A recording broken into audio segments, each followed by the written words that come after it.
Napakatagal na nga ng mga video na ito at nakauwi na nga kami hanggang ngayon hindi ko pa nga rin na-i-edit. Ito nga yung mga kaganapan nung pauwi na nga kami galing ang Mindoro. Kapag uwian na, yun na nga yung pinakamalungkot na parte kapag nagbakasyon ka. Nag-iiyak pa nga nito si Pau Pau at ayaw na ayaw pa nga ang umuwi. Ito din nga nanay ko ay tudo iyak na nga din at halos ayaw na nga bitawan din si Pau Pau. Halos nga na madadaanan nga namin ay lahat nga kinakawan at binababayan nga ito ni Pau Pau. At sabi ko nga sa inyo, halos nga lahat ng mga kapitbahay namin ay mga kamag-anakan na nga din namin. Kapag ganito nga aalis kami, dapat nga maaga pa lang ay umalis na. Dahil alam nga namin na ang dami pa nga namin mga dadaanan. Paglabas nga namin, sobrang ganda nga ng sunrise. Kapag gumagala-gala lang talaga kami, saka nga ako nakakakita ng ganyan kaganda. Kapag nasa bahay nga kami, ay talaga naman lagi na nga lang tanghali kami gumising ni Pau Pau. Sobrang payapa at tahimik talaga dito sa amin. Ganito nga ang umaga at wala pang mga dumadayang maligo. Sobrang tahimik at puro kulilis nga lang ang maririnig mo. Din pala kami dito sa bahay ng tita ko. Tananay ni Mindoreñang mangyan. Kadating nga namin abat, nakaredy na nga rin yung papadala sa amin. Pag ganito talaga galing sa probinsya, halos lahat nga na pwede mo madala ay gusto mong dalahin. Kaya dapat talaga kapag uuwi ng probinsya, dapat talaga may dala kayong sasakyan. At ang gusto mong bitbitin ay talagang madadala mo nga pa uwi. At dahil kami ay magbabiyahe lang, yung mga kaya nga lang namin bitbitin yung mga pinagdadala namin. Yung mga kinuha nga namin pako, binitbita nga lang din namin dahil hindi na nga namin naluto nung kinagabihan. Naglit lang nga kami dun sa tita ko dahil dadaan pa nga ulit kami dito nga sa palengke. Dating namin ng bayan, bumili pala kami ng mga pampasalubong pang iba. Mga bilin kasi yung mga kapatid ko na bumili nga daw nitong mga bibingka at saka suman. Hindi nga sila nakasama sa pag-uwi kaya pasalubong na nga lang daw yung iuwi sa kanila. I-miss na nga din nila yung mga pagkain nga dito sa Mindoro. Ang sasakyan pala namin ngayon ay bus at diretso na nga din yan ng Alabang. Ganito na nga din lang yung aming pinili. Isa naman sa mag-transfer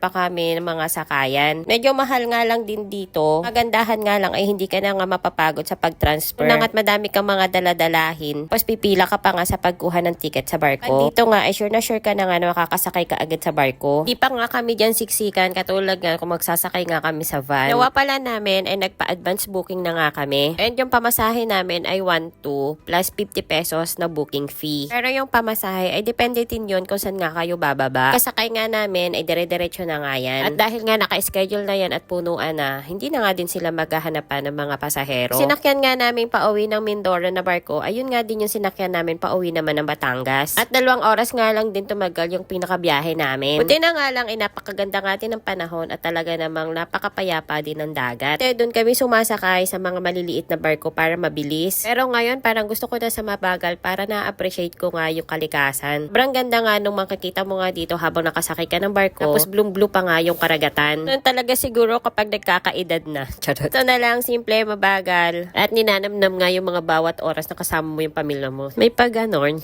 Paano friends, yun lang muna ulit ang kwento ko today. Thank you for watching. Bye!